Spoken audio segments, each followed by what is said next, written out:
నమస్కారం అబ్బా, నా పేరు యశ్వంత్. మీరు టెక్ థాట్స్ అనే ఛానల్ చూస్తున్నారు. ఎప్పటిలాగా ఈరోజు టెక్ న్యూస్ కాదు, ఈరోజు మంచి ఇన్ఫర్మేటివ్ వీడియోతో మేము ముందుకు వచ్చేసినాం అనమాట.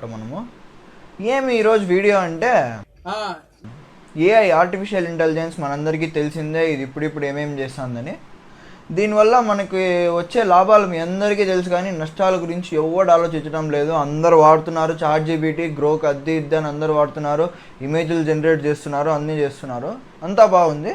కానీ మనం ఈరోజు దీనివల్ల వచ్చే హ్యూమన్ కైండ్, మ్యాన్ కైండ్కి వచ్చే నష్టాలు ఏమి అనేది చూసుకుందాం. ఆ నష్టాల్లో వచ్చే మొట్టమొదటిది జాబ్ లాస్. ఉద్యోగాలు ఉండవు. మీరు అనుకోవచ్చు, సరేలే ఉద్యోగాలు చేసేది ఏఐ అయినా కూడా దాన్ని జనరేట్ చేసేది మనుషులే కదా అని. ఎంతమంది 50 మంది చేసే పని ఒకటే చేస్తే దాన్ని జనరేట్ చేసేకేం 10 మంది చాలు కదా, మిగిలిన 40 మందికి వెళ్ళిపోయింది కదా ఉద్యోగాలు. ఫస్ట్ దానిలో జాబ్ లాస్ అండి. AI already chat support, content writing, accounting, delivery routing, ఇంకా ఎన్నో రంగాల్లో అది అడుగు పెట్టేసింది. చాట్ సపోర్ట్ కానీ అంతెందుకు, ఇప్పుడు న్యూస్ పేపర్లో ఏదైనా ఆర్టికల్ రాయాలంటే ఇంతకుముందు ఆర్టికల్ రాసే వాళ్ళని ఉద్యోగంలో పెట్టుకొని వాళ్ళకి ఇస్తాంటి డబ్బులు. ఇప్పుడు అవన్నీ లేదు. మ్యాచ్ చూసి ఏఐఏ ఇస్తుంది సమ్మరీ చెప్పు, నాకు న్యూస్లో రాయాలి నేనంటే ఇస్తుంది సమ్మరీ. అంతేకాదు, ఇంకా ఫిలిం ఎడిటింగు, ఇల్లస్ట్రేషను, వాయిస్ డబ్బింగు, ఇట్లా ఇవన్నీ ఏఐ చేస్తుంది ఇప్పటికే, ఏం ఇబ్బంది లేదు. అంతేకాకుండా ఐబిఎం అనే కంపెనీ 7,800 రోల్స్ని ఆపేసింది. మాకొద్దు, వీళ్ళంతా ఏఐ చేస్తుంది మీ పనులంతా, మీరేం నాకు ఉద్యోగాల్లో అవసరం లేదని చెప్పింది. అమెజాన్ వేర్ హౌసుల్లో డబ్బాలు ఎత్తి పెట్టేకి, డబ్బాలు తీసి క్లీన్గా అరేంజ్ చేసేకి అవన్నీ రోబోలు చేస్తున్నాయి. అవన్నీ ఏఐతో కూడిన రోబోలు చేస్తున్నాయి. మీరు ఇట్లే ముందుకు ఆలోచించండి, ఒక స్టెప్ ముందుకేయండి. ఏఐ వల్ల ఉద్యోగాలు ఆగిపోతాయి. కానీ ఉద్యోగాలు ఉండేవాళ్ళు ఎవరు? ఏఐని ఓనర్స్. ఏఐ ఎవరైతే ఓన్ చేసుకొని ఉంటారో వాళ్ళు, అండ్ వాళ్ళ కింద పనిచేసే కొంతమంది ఉద్యోగులు, వాళ్ళకి మాత్రం ఉద్యోగాలు ఉంటాయి. మిగిలిండే అందరికీ ఉద్యోగాలు పడిపోతాయి. వెల్త్ డిఫరెన్స్ ఇప్పటికే మన దేశంలో చాలా ఉంది. అంటే ధనవంతులు చాలా మంది ఉన్నారు, పేదవాళ్ళు చాలా మంది ఉన్నారు. కానీ వాళ్ళిద్దరి మధ్యలో డిఫరెన్స్ కూడా చాలా ఎక్కువ ఉంది. అది ఇంకా పెరిగిపోతుంది. ఏఐ ఓనర్స్ మాత్రమే వెల్తీగా ఉంటారు, స్టేబుల్గా ఉంటారు. కానీ ఏఐ ఓనర్స్ కాకుండా వాళ్ళు ఉద్యోగాలు లేక అంతా డిపెండెన్సీ వచ్చేస్తుంది. సో ఇది ఫస్ట్. నెక్స్ట్ ఇప్పుడు రెండో నష్టం చూసుకుందాం. రెండో నష్టం ఏమప్పా అంటే deep fake and misinformation. Deep fake మీ అందరికీ తెలిసిందే. డీప్ ఫేక్ అంటే ఏమో, ఏఐ అనేది లేకున్నప్పుడే మనము మంచి ఎడిటింగ్ స్కిల్స్ అన్నీ యూజ్ చేసి, మాస్కింగ్ చేసి, వాళ్ళ బదులు వీళ్ళ మొఖాలు పెట్టి ఆ వీడియోలు చేసి ఈ వీడియోలు చేస్తున్నాం. ఇప్పుడు డీప్ ఫేక్ ఫుల్ ఈజీ అయిపోయింది. దానివల్ల ఏమొస్తుందంటే ప్రతి ఒక్కరు డీప్ ఫేక్ చేయగలరు. కోర్టులో నా దగ్గర సీసీ కెమెరా ఫుటేజ్ ఉంది, నా దగ్గర వాళ్ళతో మాట్లాడిండే కాల్ రికార్డ్ ఉందంటే చెల్లవు. ఎందుకంటే అవన్నీ ఏఐ కూడా ప్రొడ్యూస్ చేస్తుంది. అవన్నీ కంప్యూటర్ జనరేటెడ్ కావచ్చు, ఏఐ జనరేటెడ్ కావచ్చు. సో లా అండ్ ఆర్డర్ పడిపోతుంది.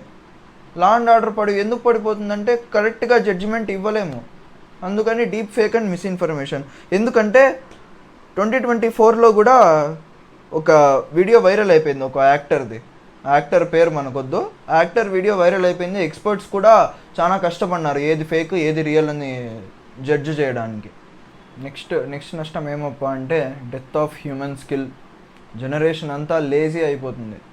ప్రతి ఒక్కరూ ఏఐ మీద డిపెండ్ అవుతారు. నాకు ఇది హోంవర్క్, పిల్లోళ్ళు పెద్దోళ్ళు అందరూ అంతెందుకు ఉద్యోగాలు చేసే వాళ్ళు కూడా ఆఫీస్లో కంప్యూటర్ ముందర కూర్చొని చాట్‌జీపీటీలో అడిగి కోడ్లు రాస్తున్నారు. ఇంకేం ప్రయోజనము? ప్రతి ఒక్కరూ వాళ్ళకుండే తెలివిని ప్రాక్టీస్ చేస్తేనే అది ఇంప్రూవ్ అవుతుంది.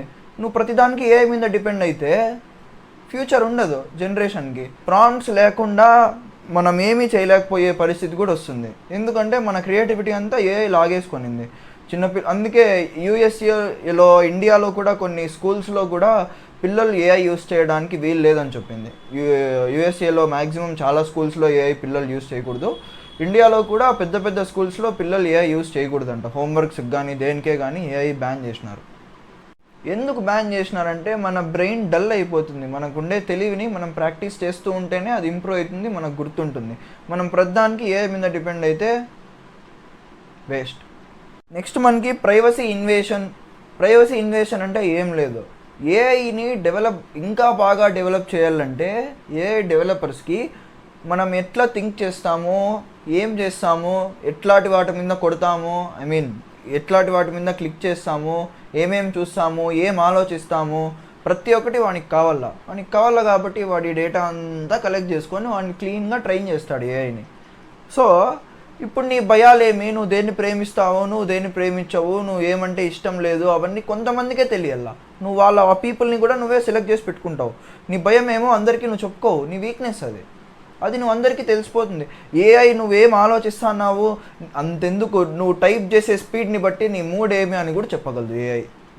మీకు కూడా తెలిసే ఉంటుంది, ఒక న్యూస్ కూడా వచ్చింది, ఒక అమ్మాయికి ఇక్కడ మచ్చ ఉందంట, కానీ ఒక ప్రాంప్ట్ ఆమె ఏఐకి ఇచ్చిన ఫోటోలో ఫుల్ కవర్ చేసుకోయింది.